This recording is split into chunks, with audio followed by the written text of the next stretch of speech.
between countries. This resurgence in cases is occurring throughout large portions of our planet, in Japan, China, Australia, Belgium, Spain, France, Germany, Hong Kong, places where they thought they've really done great.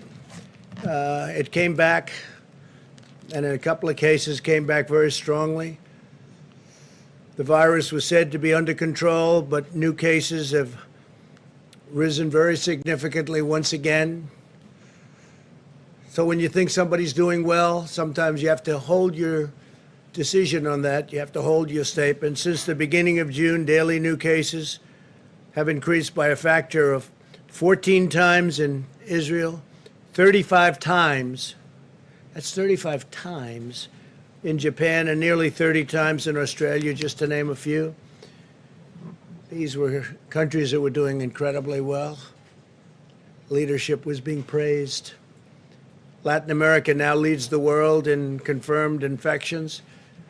And with the scarcity of testing in Latin America, the true numbers, you have no idea what they might be. And I can say scarcity of testing almost anywhere except for our country. This disease is highly contagious and presents unique challenges to our border states. Meanwhile, states like California, Washington State, Maryland, Virginia, Nevada, Illinois, Oregon, and many others, they were thought to be doing well, and they had a big resurgence and were hit very hard. And governors that were extremely popular are not so popular anymore. They were held up as models to follow, and then they got hit. And I'm not even saying it's their fault. It's probably not their fault.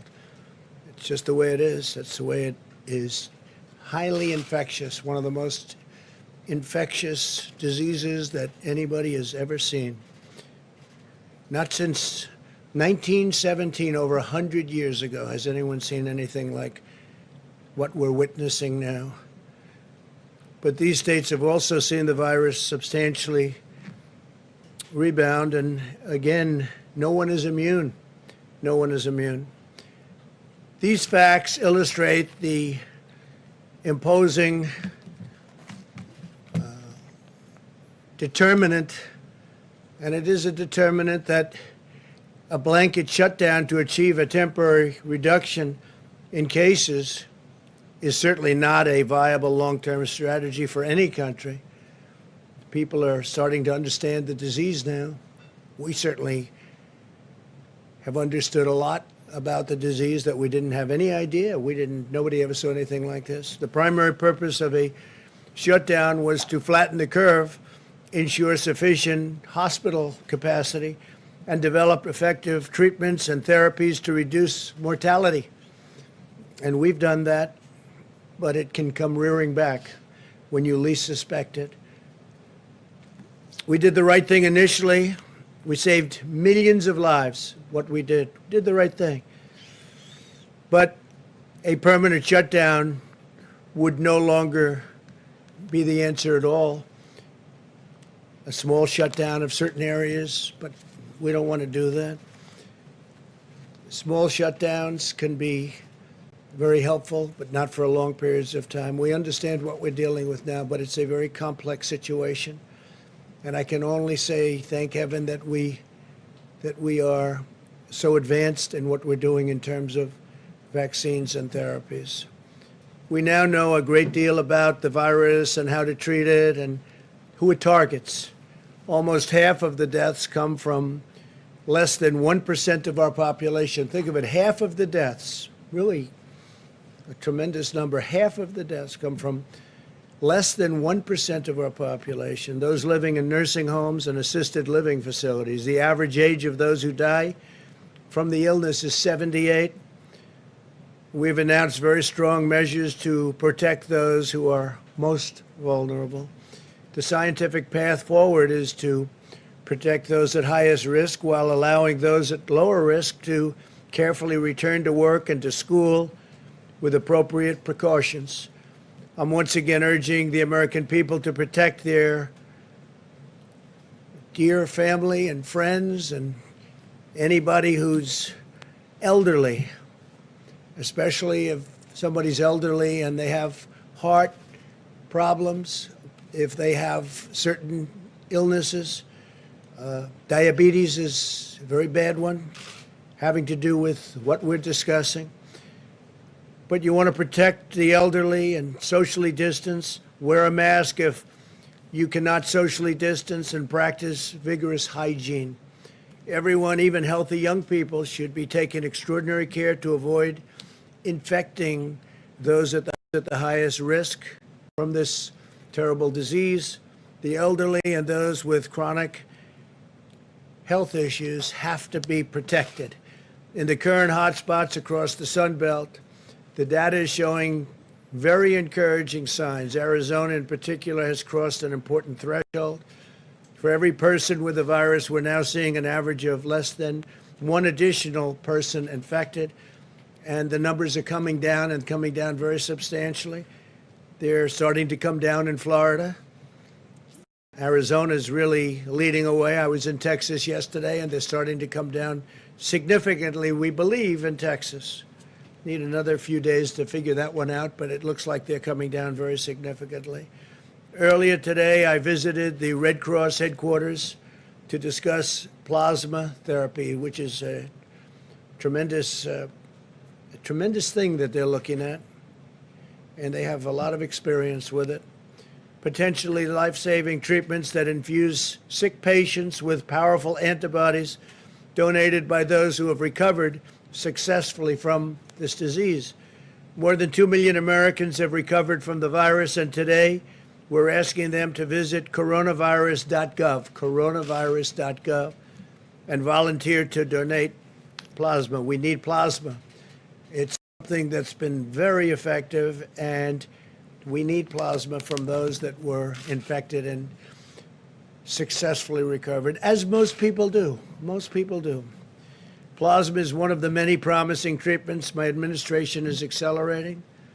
We've secured over 90% of the world's supply of remdesivir, which is terrific, an encouraging antiviral drug that can effectively block replication of the virus.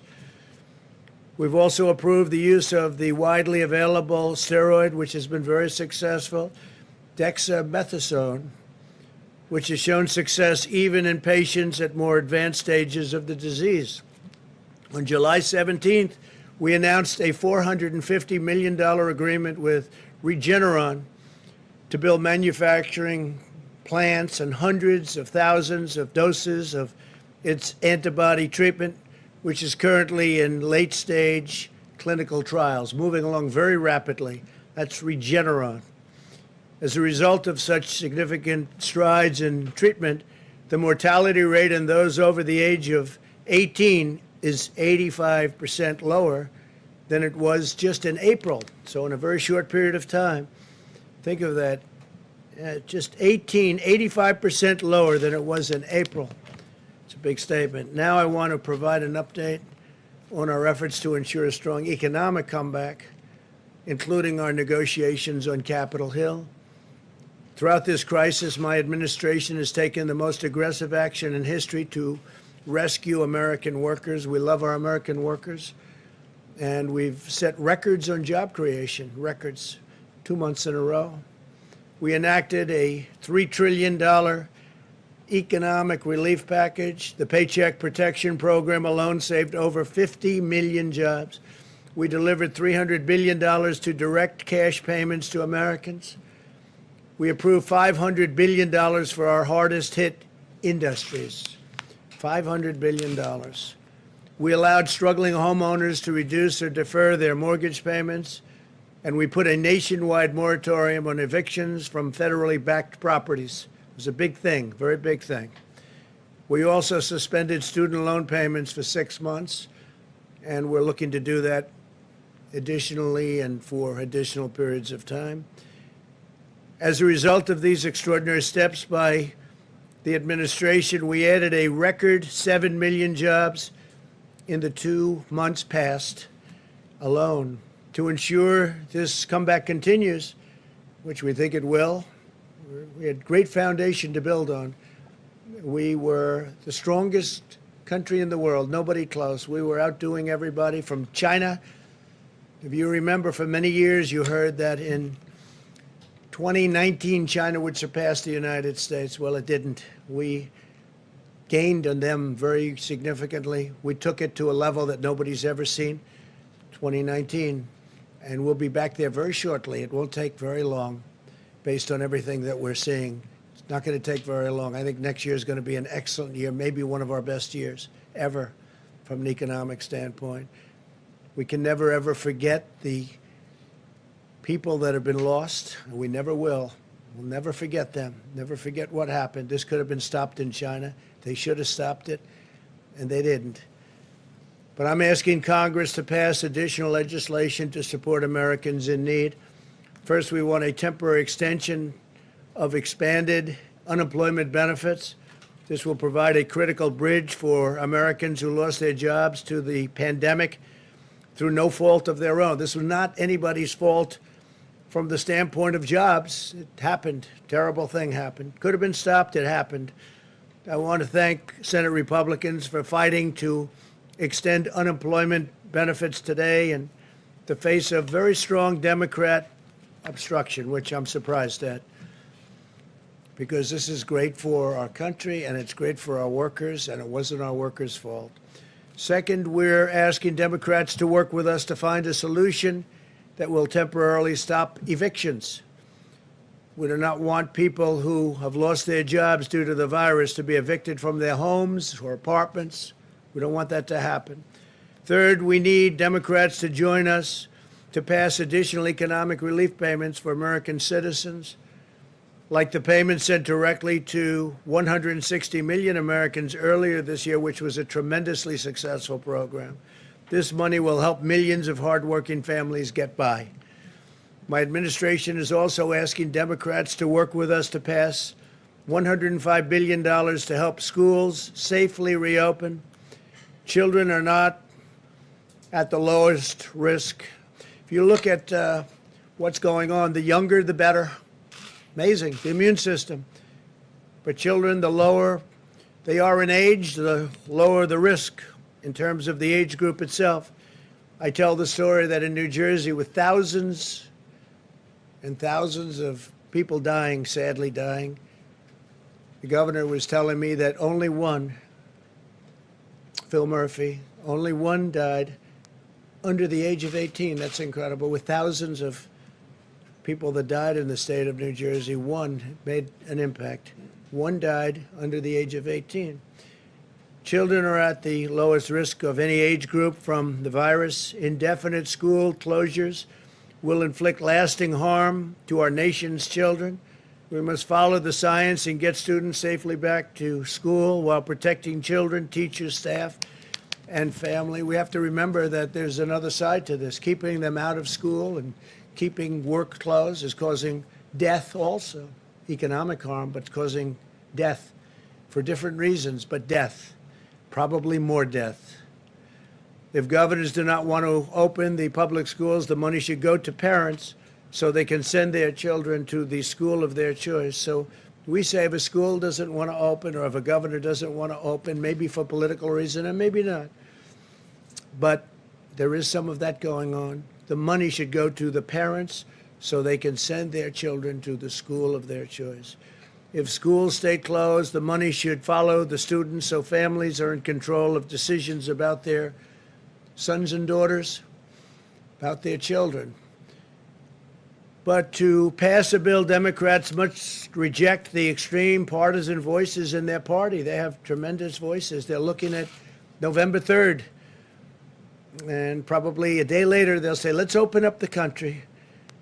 But the Democrats have to reject the extreme partisan voices in their party so that we can get our country going even quicker than it's going right now. We have a lot opening, and we have a lot of states that you thought were doing pretty poorly from the standpoint of the virus, and they're actually coming back very strong.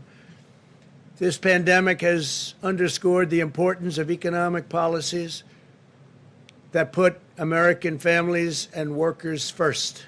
Got elected on the fact that I put America first. For many, many decades, in my opinion, we put America last. If you look at the crazy, horrible disgraceful trade deals that we've watched for many years destroy our country. NAFTA, we terminated it. We have USMCA now, which is a great deal, and our farmers are doing really well despite the pandemic. But we put America first, America's families first, and America's workers first. But that means bringing jobs and factories back to our shores, reducing unnecessary regulations, and creating new training opportunities for jobs and for the future. We've cut regulations at a level that no president has ever cut regulations. And we've cut taxes more than any president in the history of our country. Americans always rise to the challenge, and we will emerge more resilient, more self-reliant, more independent, and more prosperous than ever before.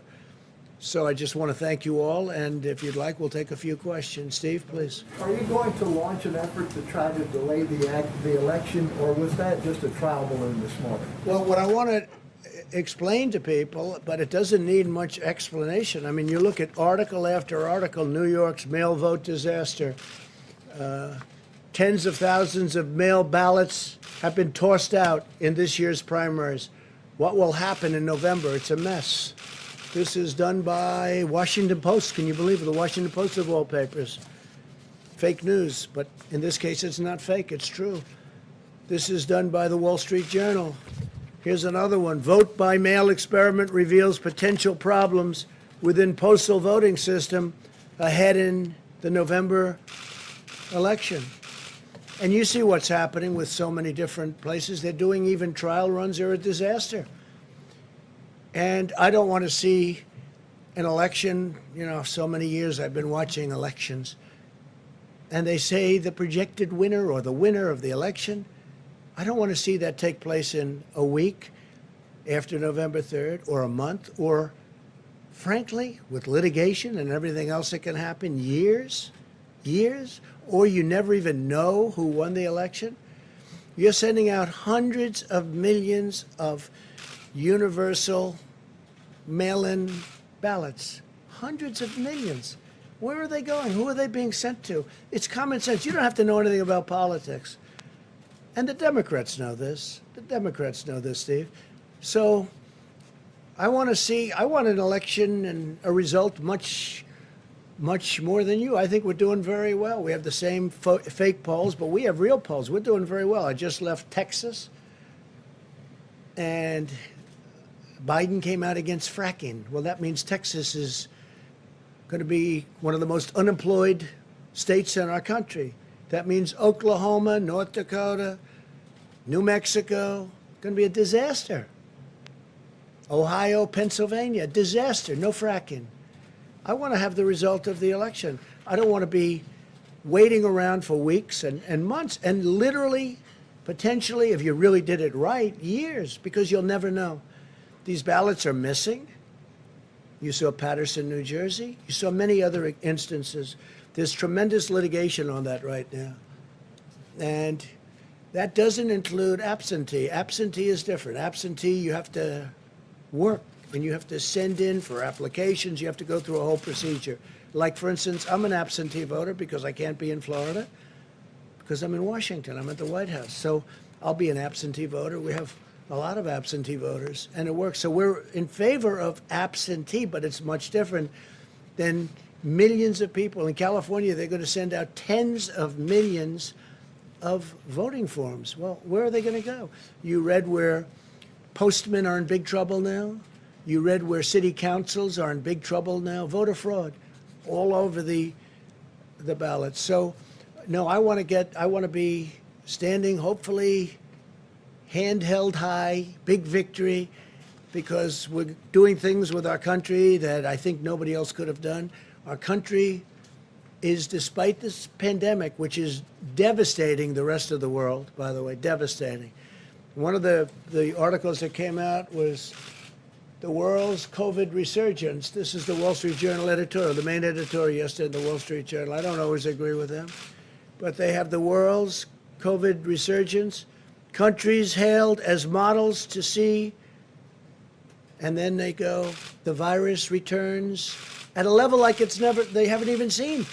We've been giving praise to certain countries, and the virus has now come to them like like the first time. But it's a very interesting, and it talks about many countries where everybody was holding them up and saying what a great job they did. Well, it's just one of those things. Didn't work out so well. So we want to have an election. I'd love to see voter ID. But this is the opposite of voter ID. The Democrats love it. The Republicans hate it. We all agree that absentee voting is good. Mail-in ballots will lead to the greatest fraud. You know, we talk about Russia, Russia, Russia for 2.5 years, and then they found nothing, and there was nothing. But they talk Russia, Russia, Russia. They talk China. They talk all of these countries. They say they get involved in our elections. This is easy. You can forge ballots. This is much easier for foreign countries. Go ahead, Steve. But delaying the election is probably a non-starter. And wouldn't you agree with that? I just feel I don't want to delay. I want to have the election. But I also don't want to have to wait for 3 months and then find out that the ballots are all missing and the election doesn't mean anything. That's what's going to happen, Steve. That's common sense. And everyone knows it. Smart people know it. Stupid people may not know it. And some people don't want to talk about it, but they know it. And no, we want to have an election where people actually go in and what's your name? My name is so-and-so. Boom, you signed the book like I've been doing for years. It's very, very unfair to our country. If they do this, our country will be a laughingstock all over the world because everyone knows it doesn't work. How many ballots is he sending in California? Is it 28 million or some massive number? Other states are sending out millions and millions of ballots. Well, they've done it. They had experiments. They had news organizations experimenting. And look, read the story in the Washington Post about mail-in voting. It's a disaster. I'm very surprised to see that story, frankly, from them. The story is a disaster. So we're asking for a lot of trouble. And no, do I want to see a date change? No. But I don't want to see a crooked election. This election will be the most rigged election in history if that happens, John. So, Mr. President, you said that you don't want to see a delay in the election, but then it looks like the process of these mail-in ballots is going to continue to November the 4th. Well, we have many court cases, John.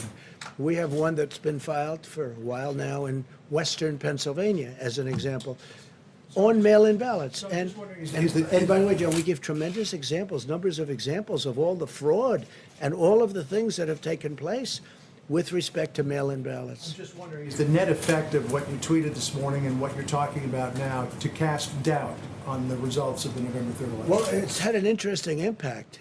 I didn't know it was going to be the impact it had. What people are now looking at is, am I right? But not me. Are all these stories right about the fact that these elections will be fraudulent, they'll be fixed, they'll be rigged, and everyone's looking at it. And a lot of people are saying, you know, that probably will happen. Please, Jennifer. Mr. President, to break the logjam in Congress and to prevent that unemployment insurance from lapsing, what do you plan to put on the table tonight? What are you Well, planning it's a to great question. I can't tell you, though, because that wouldn't be very smart from a negotiating standpoint. But we'll be putting certain things on the table. have a plan to put We something- want to get money to people. It wasn't their fault. And we want to get money to people, and it has to be substantial. It's not their fault what happened. The fact is, people don't like saying it. They know it's true. It's China's fault, okay? It's not their fault. It's not the worker who lost his job. It's China's fault. And that's the way it is. OAN, please. Mr. President, yesterday DHS came to an agreement with the governor of Oregon to remove federal officers if Oregon State Troopers took over. Mayor Ted Wheeler was noticeably absent from that agreement. Are you confident, sir, that the state of Oregon will be able to quell the protests in Portland? And if the violence does continue, would you consider redeploying federal troops? So our people have done, Homeland Security have done a fantastic job. They went to Oregon a little more than a week ago. The place was a mess. The city, Portland, was just a disaster. You see it, and a lot of people weren't reporting it right. They tried to pretend it was a protest as opposed to anarchists and agitators. You understand what I'm saying. It's a mess. They went there a short while ago, and they saved a federal courthouse that costs hundreds of millions of dollars. and they put a ring around the courthouse and they saved it. But the group that's there is basically meant to save buildings, and they were very strong, very powerful, and they didn't come out too often out of this cocoon that they built in order to save these very expensive, valuable, and psychologically important buildings, right, like courthouses. The governor and the mayor, we've been dealing with them, and we think they don't know what they're doing, because this should not have been going on for 60 days. It's not our job, unless in case of emergency, which I consider now to be an emergency, it's not our job to go in and clean out the cities. That's supposed to be done by local law enforcement. Yesterday, the governor worked a deal where they'll do it. We'll stand by, they'll do it, and that's good. Well, it was very good, but she didn't report it that way. What she reported was totally different. She said, I think Trump wants to take over the country. It's crazy. So what happened is our people are staying there to see whether or not they can do it today and tomorrow. And if they don't do it, we will send in the National Guard and we'll take care of it. And we're telling right now these protesters, and many should be arrested, because these are professional agitators, these are professional anarchists, these are people that hate our country. We're telling them right now that we're coming in very soon. The National Guard, a lot of people, a lot of very tough people. And these are not people that just have to guard the courthouse and save it. These are people that are allowed to go forward and do what they have to do. And I think that makes the governor's job and the mayor's job a lot easier. So they're working today and probably tomorrow to clean out this beehive of terrorists. And if they do it, I'm going to be very happy. And then slowly we can start to leave the city. If they don't do it, we'll be sending in the National Guard. Please. Mr. Trump, given what's happening with Major League Baseball, and now today the Rutgers football team is quarantined, how can you assure people that schools will be safely reopened? So can you assure anybody of anything? I do say, again, young people are almost immune to this disease. The younger, the better. I guess they're stronger. They're stronger. They have a stronger immune system. It's an incredible thing. Nobody's ever seen this before. Various types of flu will hurt young people more than older people. But young people are almost immune. If you look at the percentage, it's a tiny percent of 1%. It's a tiny percent of 1%. So we have to have our schools open. We have to protect our teachers. We have to protect our elderly. But we do have to have our schools open. Mr. President? Yeah, please, go ahead. Mr. President, a week ago you said you're in the process of developing a strategy that's going to be very powerful involving the coronavirus. Where is that strategy? Well, I think you're seeing it, and I think you will see it. And one of the things that we've done that we're getting, it hasn't been utilized fully yet, but we're all set to march when it comes to the vaccine. We have great therapeutics that are testing very well, and we have great vaccines from incredible companies, Johnson & Johnson and Pfizer and Merck and all of these great companies, and they're doing very well. And the delivery system is all set. Logistically, we have a general that's all he does is deliver things, whether it's soldiers or other items. And I think you're going to see something that's going to be spectacular. The FDA has approved things at a rate that's a tiny fraction of what it would take during another administration, let's say. We are way ahead on vaccines, way ahead on therapeutics, and when we have it, we're all set up with our platforms to deliver them very, very quickly. The vaccines are doing well, the therapeutics are doing well, and we're all set to deliver them as soon as we have them, and that's going to be very soon. Thank you very much. Thank you. Are you concerned